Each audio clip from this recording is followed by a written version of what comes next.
The government expects us to believe that if you've got nothing to hide, you've got nothing to fear. But as we learned yet again this week, they will punish people who expose all the things they hide from the public, all in order to perpetuate the myth that there are righteous saviors. But if the government truly worked for the people, they'd honor Julian Assange for shining a light on the pitfalls of big government, which is what this country is supposed to understand more than anything. Instead, the trumped-up nationalism that drives the exact militarism Assange exposed is also now seeking to shut him down. Despite the propaganda, sorrow for the families of those individuals who are identified in these leaks in Afghanistan that the Taliban went after and murdered.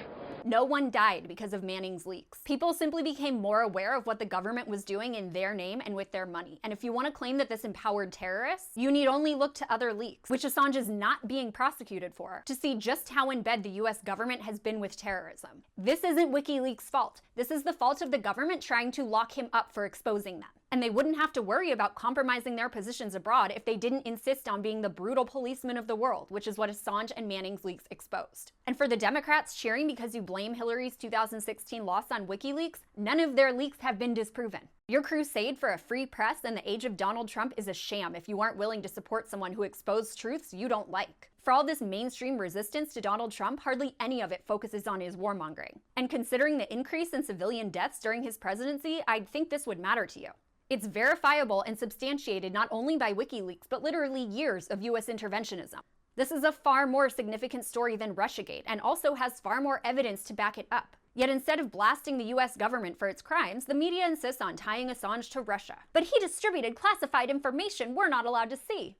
And so did Daniel Ellsberg in the Pentagon Papers. Like Manning and Assange, Ellsberg and those outlets defied the government to inform the public about America's out-of-control military. Why is that not okay now?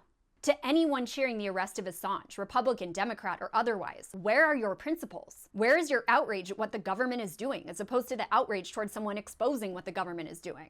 If you're advocating the punishment of someone who exposed the criminal actions of your ruling class, as opposed to the punishment of those committing those criminal actions, you're far more of a traitor to the United States values than Assange or Manning could ever be. And you're enabling and paying for further evil and repression in your name by siding with your corrupt government's authority over those courageous enough to defy it in the true spirit of American patriotism. So tell me, if your government is willing to take down someone who exposed a few crumbs of truth about its horrific actions, what else are they hiding from you? And why are you still loyal to them?